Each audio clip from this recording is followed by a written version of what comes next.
ndị be anyị ndị Igbo onye agha na nwanne ya jisie n'ike ndewonu Chukwu fụrụ anyị n'anya anyị bụ ndị ezigbo mmadụ n'aha Jizọs ka ọ gọzie anyị. N'afọ 1994 ka a gbara World Cup na US. Agbagide na second round Nigeria na ndị Italy agba ya anyị na-agbagbu ha 1-0 dying minute mam ka ha ji mee sụka anyị goal saa nke anyị nye a na-emekwa asụka anyị kwa ofu goal ọzọ wee gbagbuo Nigeria anyị natawa mana ọ bụghị ebe ahụ ka akụkọ m dị. Ebe akụkọ m dị bụ na mgbe ahụ na anyị nọ na mọlụ abalị na-abụ ka a gbasara ya bụ bọọlụ wee bute news na FIFA sị na a ga-agbagharị nata ya bụ bọọlụ. Enweghị onye anyị maara reason, enweghị onye jụwara reason, mana ife ụdị mkpọtụ ebere n'ime mọlụ Lagos a tiketara gwodo ọ dịrị m anya ma kọndọktọ so na-aṅụrị na ọma ha nwere ndị ọ na-anataghị ego sef. Ịma ihe o jiri letara m ya, enwere akụkọ na-akpagharị ugbu a. Akụkọ ahụ anyị ma ha na ọ bụ ma ọ bụ eziokwu ma ọ bụ asị, mana ọ ka dị m ka 60% asị, maka na ọ bụrụ na ị ga-akpụ m isi anọghị m ebe ahụ, amaghị m na ị chọrọ ịkpụ m isi, ebutere gị isi m, amaghị m etu ị ga-esi kpụ m isi. Mana akụkọ ahụ bụ na ndị NDC na ndị ADC na RPM ga-eme nzukọ n'abalị 18 nke ọnwa ka a kpaa etu a ga-esi wee nwee coalition. Ya bụ coalition ga-eme ikekwe prezidenti ofu candidate n'ime Peter Obi na Atiku, maziri etu esi hazie ndị ọzọ. Ya bụ anyị na-aṅụrị, anyị amabeghị ka ọ bụ eziokwu ka ọ bụ asị, mana ụfọdụ na-asị ya bụrụ n'eziokwu na ya bụkwanụ na ụkwa ahụ na-apịtara ihe this time around. Epetikedi bụ onye otu m, mụ na ya na-anọ. Ọ bụrụ na ọ daa etu a akpọbata m Epetike nnọọ nke ahụ unu na-ada etu a. Epetike ka m bidogoro bịa ịjụ ya bụ 1994 uru ahụ na na-agbagharị maachị Nigeria ndị Italy. O megoro ugboro ịtọ emechaa sị na na-agbagharị na maachị Nigeria nke a kwuru ekwu. Baggio bụ onye equalize that goal.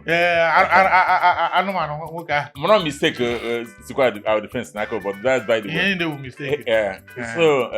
okwu na-agafe mgbe ahụ na-agbagharị ya, mana onye ọbụla mana because enwere social network then. Ihe ọbụla asịrị na-asị bụ ezie. Ya nke kịta a na-ekwu bụ na maka ihe ekwuru egosi onyonyo ahịa. Ọ bụrụ 60% chances for now ọ ka bụ 90%. Mana wish expectation ndị mmadụ bụ that na enwe such coalition. Mana like you said, ihe na-akpụ mmadụ isi na ọnọ na Babas chair. So for now mụ wish kwuru ya bụla eziokwu, maka na mana ebe esi bụ problem bụ that na enwe such coalition, ịmana ihe atara na ADC Atiku na-aba n'ọtọ ya, onye ọbụla na-aba n'ọtọ ya, mana ha ma as it is today achọsi me online this thing again, ma ọ si megoro mock election. Peter na-ewin, mana ụfọdụ n'ime ha ebiriv na-emekwa ya again na Peter ka ya akwado. Mana family that that's the only way out, whether you like that man or not. Also never be the only man that's one oyibo masquerade sound from center to circumference. If ozuru oke n'ife niile, so ebe ozuhu oke na-abụ iwepụta ego nye onye jekwure na ụdị nyere m aka maka ọ ya m ihe iji ego ahụ eme. Ife a bụ wish ndị mmadụ, ana ọ bụ na ndị ndọrọ ndọrọ na-ege ntị, ife a bụ ihe nkwugburu na program na far back, na ọ bụ na the whole party abịa together, ọ bụ na ha ekwefere ọgụ anaghị eje nụta ife, ha bịa together enwe nkwuwa okwu si na ihe a na-eje as one voice, na onye ka ya atụgharị. Ịma bụ sọ bụ na emeri ya ndị APC eji nwe paakị akpanaba, because ihe na-ejekwa n'ihe ahụ ka party win na ọka Nigeria dị mma, maka na a na-aka na-eme ihe a na-eme atụrụ okeke atụrụ oke afọ unu nwere ike dade ruo showere enwe normal 30 vote ya tiko enwe normal Adamawa steeti o nwere ike inwe emechi ihe niile na unu ekesa vote unu o nwere one thing dị na politics people amaro let me tell you in politics ọ bụrụ na abịakọta asị ka eje meeting the network ndị journalist we say okay na UGWUMBA na-epetike ọ na-azọ president onye ọzọ apụta na-azọ president ịmara mụ na ya lose maka na votu aka enye nye ma aka enye m mụ na ya bịa kee ya eke onye nke ọzọ bịakwuzie osi na nke anyị because na anyị asị kenke ndị na-enye na kama mma atụire of them ha bụ friend ka ntụire onye ọzọ atụire onye nke ọzọ so no ọnụ bi hana na ụdị a unu divide their vote unu and divide ha na opportunity win so the best thing bụ ka this coalition ha kpaa ya akpa ka o nwee isi maka na o nwee isi if na ya eje that thing as a bunch of broom and eje ya ọka aka n'anya eje ya enwe victory mana ọ bụ na nke aka na-eme onye ebe onye si pụta osisi tụnyere m ụfọdụ mmadụ o nwere one time one woman I think last 2 elections or last one ka the woman ka tụchara election the woman ihe a wute ọ dị ka ihe o nwere dịka vote na atọ na the entire nation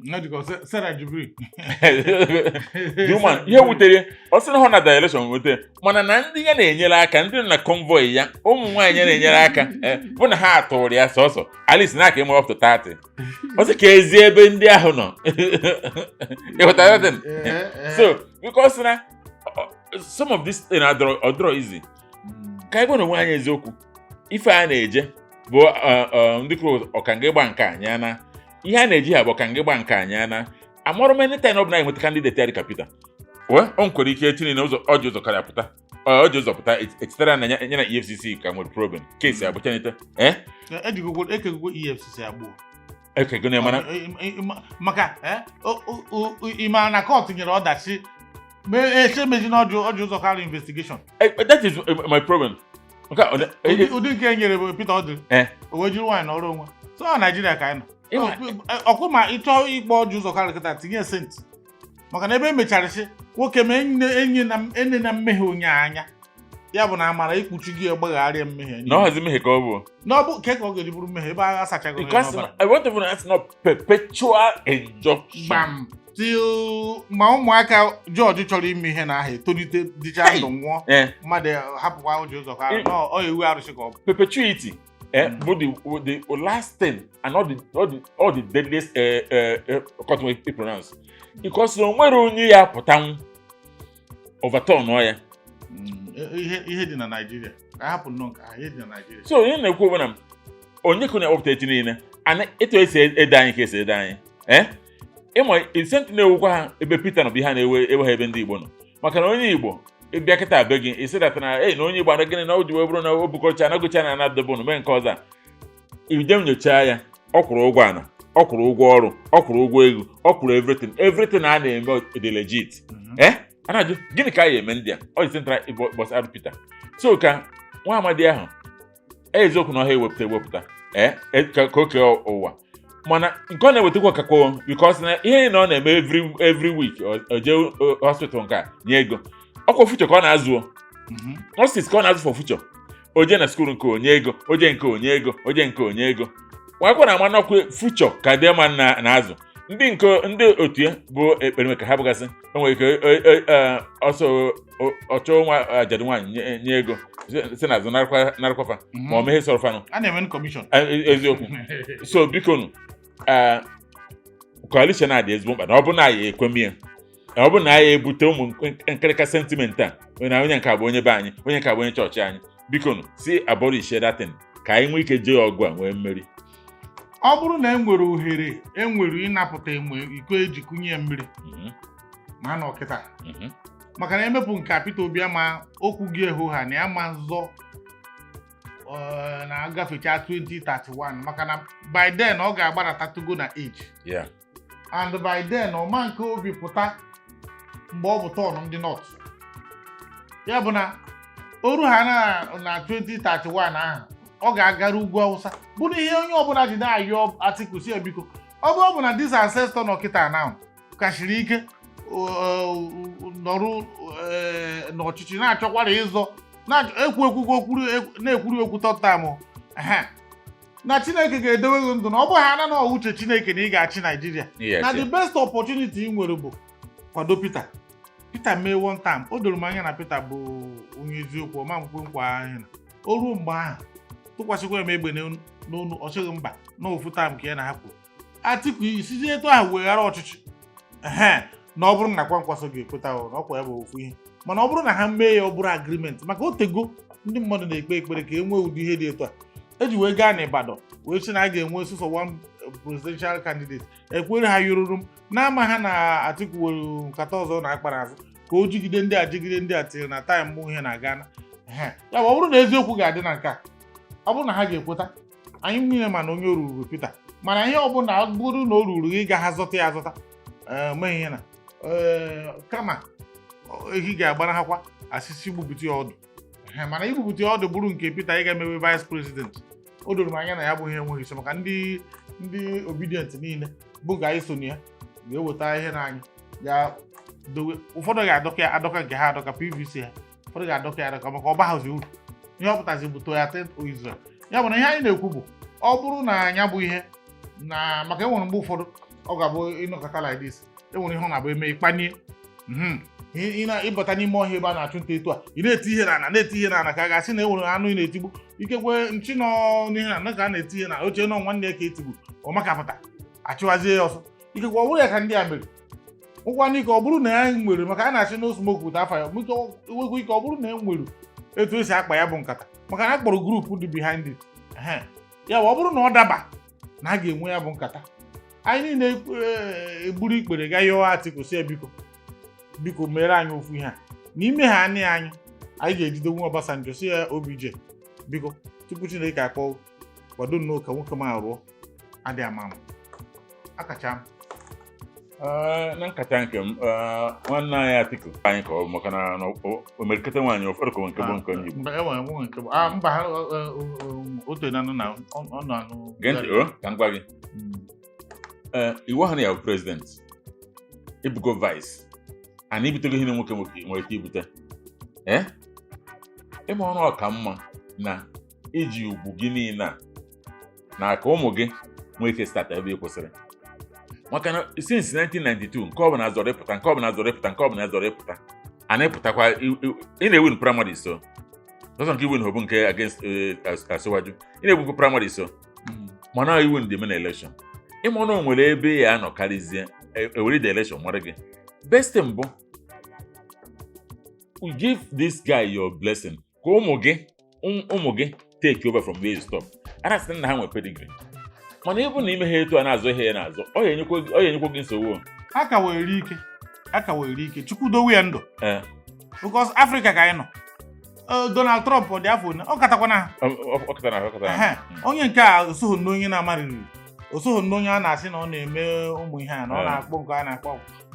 ya bụ na ọ ka gbachitụrụ ike kama ihe oru mgbe ahụ eme ya dịka na another ancestor bịachi ka o mee ewere ya compensate ma ọ bụ ya jiri aka ya kpọta onye ọ chọrọ ka ọ nọrọ ebe ahụ gbam as kingmaker bụ ihe ndị mmadụ tụwara aka na ọ ga-eme ka so na ihe a na-ekwu bụ ka Naijiria dị mma ọ bụrụ na Naijiria adịghị mma whether you like it or not somebody kọwara ihe a mkwuru n'ọkwa ndị Hausa ya na-ele okpete ha na-ele agba anọ ha ya na ya ayịyọ ọ dị n'akara aka ihe tụkwọrọ ehi ata ahụ anụ ya karịa anụ ehi